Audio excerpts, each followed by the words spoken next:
Hai.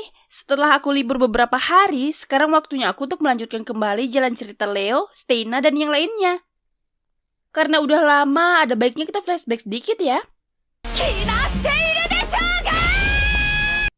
Di video yang lalu, Leo berhasil menyelesaikan tugas pertama yang diberikan Steina. Setelah mulai mempercayai Leo, Steina akhirnya memberikan tugas kedua. Kalau kalian nonton episode kedua atau part keduanya, kalian pasti udah punya bayangan tugas apa yang akan Leo terima. Gimana? Udah nonton belum? Well, daripada openingnya jadi lama, lebih baik kita langsung masuk ke jalan ceritanya aja yuk. Ini dia alur cerita Leo di Yusayame Masu. Seperti yang sudah dikatakan di episode kedua, Lily akan pergi melaksanakan misi pengambilan sumber pangan ke Laut Largo. Kata Steina, pasukan iblis dan penduduk Largo memiliki ikatan yang tak dapat dipisahkan. Kira-kira 3000 tahun yang lalu, Raja Iblis Belial menyerang dunia manusia. Setelah pihak iblis kalah termasuk ras naga, banyak dari mereka yang justru berdamai dengan manusia. Bahkan sampai menciptakan multikultural. Namun seiring berjalannya waktu, banyak manusia yang mulai mengeksploitasi ras naga dan membuat mereka tidak bisa hidup berdampingan lagi dengan manusia. Hingga akhirnya mereka mengungsi ke Pulau Largo. Nah, awalnya Largo itu merupakan pulau kaya yang belum pernah dijelajahi dan penuh dengan misteri.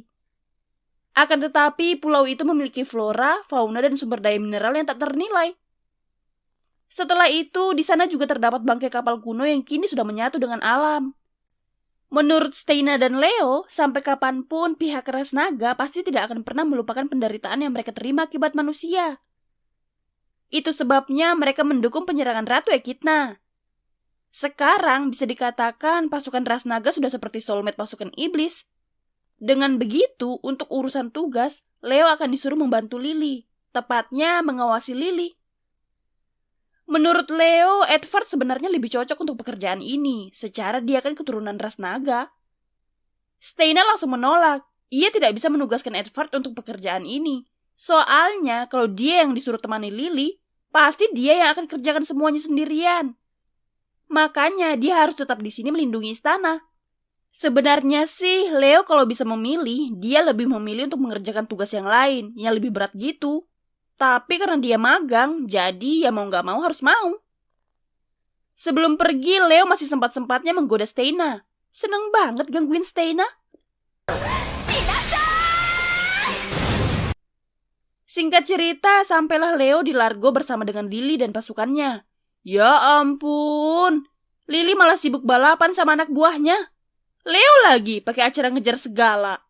Saat sudah sampai di garis finish, Leo menyuruh Lily untuk berhenti bermain-main. Lily sih jawabnya dia lagi gak main-main. Ini kan balapannya sambil bawa persediaan. Kemudian salah satu prajurit protes ke Lily. Soalnya mereka baru mengumpulkan persediaan sesedikit ini. Lily yang notabene punya pikiran kayak anak-anak jelas tidak masalah dengan hal itu. Ia malah menyudahi pekerjaan hari ini dan memperbolehkan semuanya untuk beristirahat. Baru kali ini ada anak buah disuruh istirahat tapi gak senang. Sembari beristirahat, Leo berpikir, kalau cara kerja Lily begini terus, pasti gak akan selesai-selesai nih. Dan akhirnya ia menemukan ide. Karena kebetulan pulau ini punya portal penghubung ke Istana Iblis dengan fasilitas penyimpanan yang sudah bagus, Leo berpikir untuk memanfaatkan prajurit dengan memberikan tugas sesuai dengan kesanggupan masing-masing. Pasti pekerjaan ini bisa selesai dalam sehari atau paling lambat 2 hari. Tak lama, Lily membuyarkan pikiran Leo. Ia menawarkan wortel padanya. Akan tetapi Leo menolaknya. Ya udah, dia berikan ke prajuritnya aja. Kemudian salah satu prajurit Lily bertanya, siapa Leo ini? Ya, kalian udah tahu lah, kalau Lily yang ditanya, pasti jawabannya gitu. Makanya Leo langsung memperkenalkan diri dan memperjelas kalau mereka tidak menikah. Selang berapa lama Leo mengawasi tempat penyimpanan. Sepertinya ada kerusakan di bagian ini. Leo pun meminta prajurit Lily untuk memperbaikinya. Tapi sayangnya mereka nggak mau.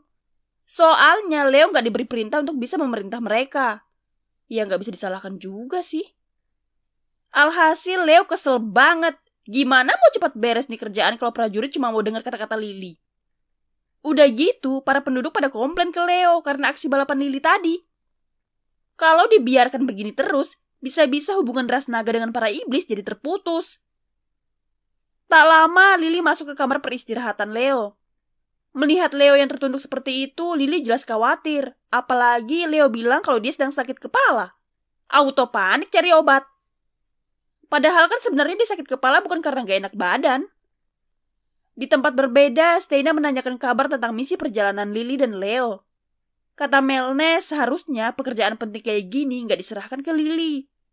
Cuma, ya mau gimana lagi? Gitu-gitu Lily termasuk anggota 4 pilar. Bahkan dia satu-satunya yang bisa menghibur Ratu Echidna saat terpuruk dulu. Makanya ada taman bunga di sini. Kita balik ke Lily dan Leo lagi ya teman-teman. Saat ini Lily sedang susah payah mencari obat untuk Leo. Leo yang mengintip jadi sadar kalau Lily benar-benar kekanak-kanakan. Dia nggak bisa nih bicara sama Lily kayak dia bicara sama Steina. Leo akhirnya mulai berpikir, dan tak lama ia mendapatkan ide. Leo berpura-pura kalau ia telah digigit ular, bahkan ularnya juga ada di kamarnya. Lily auto nangis dong, dia berusaha menguatkan Leo. Akan tetapi, Leo terus bersandiwara dan berkata kalau dia sudah tidak akan bisa bertahan lama lagi. Paling lama dia hanya bisa bertahan setengah hari. Lily jadi berpikir keras. Terus tak lama ia ingat kalau Steina pasti bisa menyembuhkan Leo. Eits, Leo udah memikirkan solusi untuk itu. Dia mengatakan kalau portal sedang rusak dan mereka nggak bisa kembali ke istana. Nah, kena sasaran. Lily langsung berencana ingin mencarikan tanaman obat untuk Leo. Dengan sok-sok kesakitan, Leo memberitahu Lily kalau tanaman obatnya ada di gunung bagian sebelah barat. Akhirnya dengan penuh semangat dan khawatir, Lily langsung berangkat. Tapi ngomong-ngomong, Lily nggak tahu nih bagian barat sebelah kiri apa kanan ya. Setelah Lily pergi, Leo langsung mengembalikan kondisinya seperti semula dan mengubah ularnya menjadi Mirage Eye serta langsung mengawasi Lily. Oke, sesuai rencana. Setibanya di gunung nanti, Leo yakin banget kalau Lily pasti akan mendapat rintangan. Soalnya dia sudah pasang banyak jebakan di sana.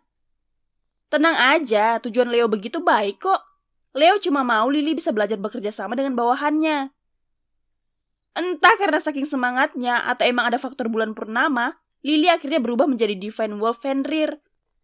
Divine Wolf merupakan serigala raksasa dewa pelindung kampung halaman Lily di benua Erkia. Leo masih nggak tahu nih apakah semua penduduk bisa berubah kayak Lily gini atau hanya Lily aja yang bisa berubah. Tak lama Lily sampai juga di rintangan pertama. Batu besar yang ada di hadapan Lily bukan batu biasa. Leo sudah menambahkan sihir biar batu itu kebal sama serangan fisik. Lily aja sampai bingung nih. Kata Leo, kalau dia mau melewati rintangan pertama, Lily harus meminta bantuan prajurit penyihir. Di sini Leo yakin banget sih kalau Lily pasti akan sadar dan melakukan rencananya. Akan tetapi, Leo salah. Lily berhasil merusak batu itu. Ia juga terus berusaha menabrakkan diri supaya batu itu bisa hancur. Dan akhirnya batu itu beneran hancur. Leo nggak percaya Lily bisa melakukan itu. Baiklah, rencana pertama gagal. Rintangan kedua pasti bisa berhasil. Nggak pakai pikir panjang, Lily langsung menerobos masuk. Sebenarnya sih, di antara tumpukan slime, ada satu inti pusat yang kalau Lily berhasil menemukan dan menghancurkannya, dia akan terbebas dari rintangan kedua. Kata Leo, cara terbaik menyelesaikan rintangan ini adalah dengan meminta bantuan bawahan yang punya kemampuan mata jeli. Atau bisa juga mengajak penyihir yang bisa sihir es. Tak lama kejadian di luar dugaan terjadi. Inti slime itu terjepit di antara slime yang lain. Karena mereka terus bermunculan soalnya. Alhasil Lily berhasil melewati rintangan kedua. Oke lah, kita anggap ini kesalahan Leo karena nggak kepikiran sampai sana. Lily pun melanjutkan perjalanannya. Pas lagi kenceng-kencengnya lari, tiba-tiba saja ada suara yang menyuruh Lily untuk berhenti. Rupanya suara itu memperingatkan Lily kalau akan ada bahaya di depan sana. Ini merupakan rintangan ketiga, jurang besar yang Leo buat dengan kekuatan roh bumi. Si pemilik suara pun keluar menemui Lily. Ia mengaku bernama Gotthard. Ternyata itu adalah Leo. Sama seperti sebelumnya, Lily akan berusaha melewatinya. Namun sayangnya, percobaan pertama dia gagal. Gak mau buang-buang kesempatan, Leo langsung bernyanyi dengan lirik petunjuk untuk Lily. Untungnya Lily paham sama lirik Leo. Dia jadi tahu kalau saat ini ia membutuhkan bantuan orang lain. Dan akhirnya dengan terburu-buru, Lily putar balik mencari bantuan. Leo jadi sedikit lega. Biarpun agak memaksa, tapi paling enggak dia berhasil menyadarkan Lily betapa pentingnya kerjasama. Gak nyampe 10 detik perasaan lega itu hadir, tiba-tiba saja Leo mendengar suara Lily. Dia sudah kembali, bukan dengan membawa bantuan, melainkan dia berenang dari bawah seorang diri. Dan untuk ketiga kalinya, Lily berhasil melewati rintangan Leo. Singkat cerita, 4 rintangan berikutnya berhasil Lily lalui seorang diri. Leo pun kembali ke kamar dengan perasaan stres. Tak terasa hari sudah pagi. Saat Leo terbangun, ia merasa ada sesuatu di dekat bibirnya. Rupanya Lily sudah memberikan dia tanaman obat sesuai yang ia suruh kemarin. Dengan penuh bahagia, Lily menunjukkan sesuatu pada Leo.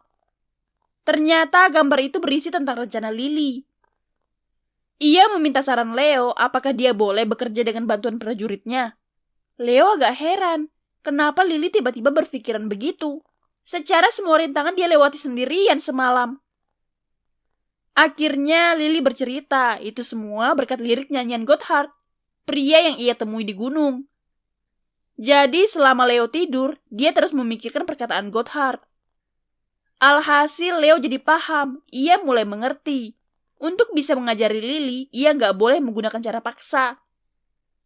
Kemudian Lily membagi tugas sesuai dengan yang ia rencanakan dan hasilnya jadi jauh lebih cepat.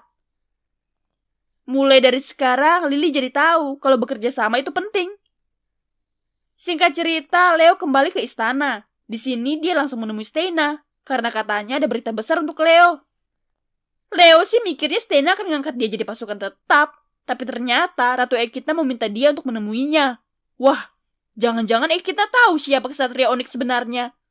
Cuma kalau menurutku, mungkin Echidna belum tahu. Dia memanggil Leo mungkin hanya ingin mengucapkan terima kasih karena sudah banyak membantu, apalagi sampai bisa merubah pandangan Lily. Tapi itu pendapatku ya teman-teman, belum tentu benar. Dan untuk membuktikan benar atau enggaknya, akan di-share di episode selanjutnya. Kalau begitu, jalan cerita Leo sampai di sini dulu ya. Happy watching and see you next week. Thank you. Bye-bye.